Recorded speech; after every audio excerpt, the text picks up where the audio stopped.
Bienvenidos los que periódicamente estamos siguiendo ahora, después de la biografía de Jesús, el nacimiento de la iglesia. Que la iglesia es el reino de Dios en la tierra. Es la revolución más grande que ha habido sobre la tierra, una revolución que ha durado 2000 años, que todavía sigue cambiando la faz de la tierra. Donde va el cristianismo, todo lo anterior desaparece y empieza una nueva vida. Pero cuando nació con muchos problemas. El otro día habíamos visto que los apóstoles habían quedado presos por causa de ser cristianos y haber hecho un milagro en el nombre de Jesús. O sea, en la persona de Jesús, este hombre fue restaurado completamente, habiendo estado paralítico desde el nacimiento y ya tenía más de 40 años. Bueno, llegaron a la conclusión en el juicio que le estaban haciendo los apóstoles de que tenían razón, no le podían hacer nada porque estaba el hombre ahí como la demostración de que se había hecho esa señal milagrosa. Pero habíamos visto que los amenazaron y les prohibieron que hablaran más en el nombre de Jesús ahí en Jerusalén. Y ellos le contestaron que si estaba bien obedecerlos a ellos u obedecer a Dios, que ellos juzgaran. Pero los dejaron libres. Y los cristianos habíamos visto que se fueron a la iglesia y la iglesia oró. Ya había una iglesia naciente, se reunían en la casa donde estaba el aposento alto, que era de María, la madre de Marcos, que escribió un evangelio también. Algunos dicen que es el evangelio de Pedro, que Pedro le dictó lo que él tenía que escribir. Y ellos fueron ahí y entonces oraron. Y cuando terminaron de orar, la oración era que pudieran hablar el evangelio, o sea, las cosas acerca de Dios, el cambio que Dios hace en las personas, sin temor, y que fueran acompañados con milagros y prodigios. Ahí terminamos el otro día. Vamos a continuar. En el capítulo 5 de los Hechos, vamos a saltear un acontecimiento ahí de un matrimonio que hicieron algo indebido ahí, que tuvieron malas consecuencias. Entonces, salteamos ese pedacito y seguimos con el capítulo 5, versículo 12. Dice: por medio de los apóstoles se hacían muchas señales y milagros entre la gente, y todos se reunían en el pórtico de Salomón. O sea que el templo de Jerusalén, ahí fue el primer templo de la iglesia cristiana, en el pórtico de Salomón. Ninguno de los otros se atrevía a juntarse con ellos, pero la gente los tenía en alta estima. Yo calculo que los otros serían los sacerdotes, los líderes, porque la gente los estimaba mucho. El grupo de la gente los respetaba. Dice, alguno de los otros no se atrevía a juntarse con ellos. Yo calculo que acá quiere decir que las autoridades, o sea, los fariseos, los saduceos, los sumos sacerdotes, todo eso que tenían jerarquía, no se juntaban con ellos. Y aumentó el número de personas, tanto hombres como mujeres, que creyeron en el Señor. O sea que la iglesia crecía y crecía y crecía. Creyeron en el Señor. Inclusive más adelante dice que hasta algunos sacerdotes también se agregaron y fueron discípulos de Jesús, se integraron en la iglesia. Y miren, ellos habían pedido tener milagros y hacer prodigios para que la gente creyera. Y miren lo que dice en versículo 15. Y sacaban los enfermos a las calles, poniéndolos en camas y camillas, para que al pasar Pedro, por lo menos su sombra cayera sobre alguno de ellos. También de los pueblos vecinos a Jerusalén acudía mucha gente trayendo enfermos y personas atormentadas por espíritus impuros, y todos eran sanados. Fíjense, Pedro hacía milagros más grandes que los que Jesús había hecho.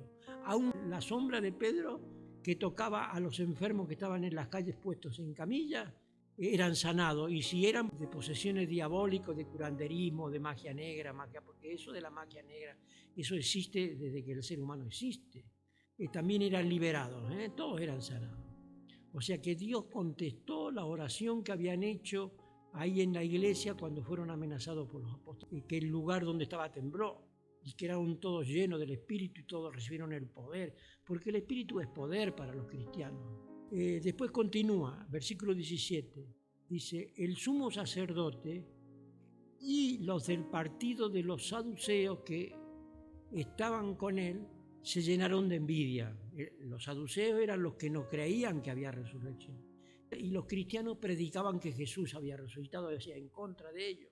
Pero viendo el éxito que tenía, se llevaban de envidia. Y como ellos eran la autoridad que hicieron, arrestaron a los apóstoles y los metieron en la cárcel pública. O sea, acá dice a los apóstoles, yo calculo que acá arrestaron a todos los apóstoles. Y todos estaban presos en la cárcel pública. ¿Pero qué sucedió?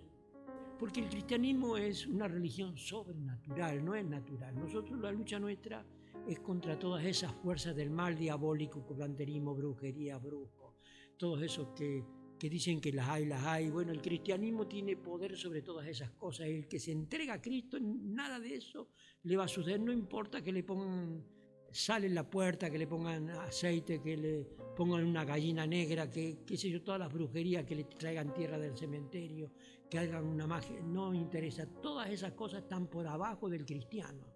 El cristiano no tiene que tener miedo a nada ni a nadie, porque si Dios está con él, ¿quién en contra? Lo metieron preso por envidia. Pero un ángel del Señor abrió de noche las puertas de la cárcel y los sacó diciéndole: vayan y de pie en el templo cuenten al pueblo todo este mensaje de vida. Porque el cristianismo, el evangelio es un mensaje de vida, da vida a las personas. Hacemos la paz con Dios, Dios nos libra de culpa, o sea que ahí se termina el psicólogo, el psiquiatra. ¿Y por qué hay tantos cristianos que van al psicólogo y al psiquiatra? ¿Será que no son cristianos? ¿Será que de corazón no nos han entregado a Dios? No sé yo, porque Dios nos libra de culpa, todas las culpas que uno recibe de los padres, del medio social, todo uno queda liberado. Conforme a estos que habían oído, al día siguiente entraron temprano en el templo y comenzaron a enseñar. Entonces el sumo sacerdote y los que estaban con él llamaron a todos los ancianos israelitas a una reunión de la Junta Suprema y mandaron traer de la cárcel a los apóstoles. O sea que las autoridades estaban en contra, con la ley, sin la ley, bien, mal, estaban dispuestos a apagar la llama que se había prendido. Y los metieron presos, pero un ángel de una manera sobrenatural los liberó. Pasó lo mismo que cuando Jesús resucitó. Un ángel adormeció a los guardias y por eso vinieron las mujeres, y vino Pedro, y vino Juan, y vinieron a la tumba y entraron, y las guardias ni dijeron nada. Solamente fueron y avisaron y le dijeron a los sumos sacerdotes que eran estos mismos, y le dijeron lo que había pasado, y estos le dieron plata para que mintieran y dijeran que habían venido los discípulos y los habían robado. Pero eso era pena de muerte para ellos. Pero ¿qué pasa? Ellos dijeron: nosotros vamos a arreglar la situación si el gobernador se entera y lo vamos a liberar. Y entonces eso hicieron, Y en este caso pasó algo parecido. Un ángel del Señor lo liberó y lo mandó a predicar al templo donde estaba toda la gente que venían a adorar a Jerusalén de todo el mundo conocido. Y ellos obedecieron la palabra. ¿Cuántos cristianos obedecemos lo que Dios manda? Muy poquito. Por eso a veces el cristianismo a veces está medio debilucho, porque la gente no se convierte de corazón, no está dispuesta a sacrificarse por Jesús, no está dispuesta a hacer lo que tiene que ser, andan atrás de Dios, atrás de la bendición, y no están dispuestos a comprometerse con Dios en todas las cosas. Y bueno, reunieron la Junta Suprema, o sea, la unicameral que ellos tenían, que ya venía desde los persas, porque los romanos dejaban que ellos se gobernaran con su propio gobierno. Juntaron toda la Junta Suprema para tratar el problema que iban a hacer con estos hombres, que los tenían presos y tenían que ver qué hacían. Mandaron a los guardias a traer lo que los tenían presos, pero cuando los guardias llegaron a la cárcel, no los encontraron, así que volvieron con la noticia diciendo: encontramos la cárcel perfectamente cerrada y a los soldados vigilando delante de la puerta, pero cuando abrimos no encontramos a nadie adentro. Dice: al oírlo, el jefe de la guardia del templo y los principales sacerdotes se preguntaban en qué iría a parar todo aquello. Estaban desconcertados. ¿Cómo lo pusimos preso y está todo en orden y vamos y no lo encontramos? No hay nadie. ¿En qué va a parar todo esto? Pero en aquel momento llegó uno que les dijo: los que ustedes metieron en la cárcel están en el templo enseñando al pueblo.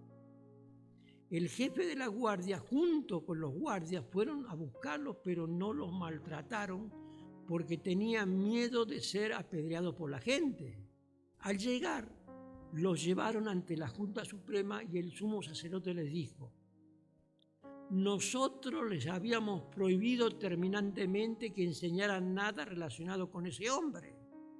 ¿Y qué han hecho ustedes?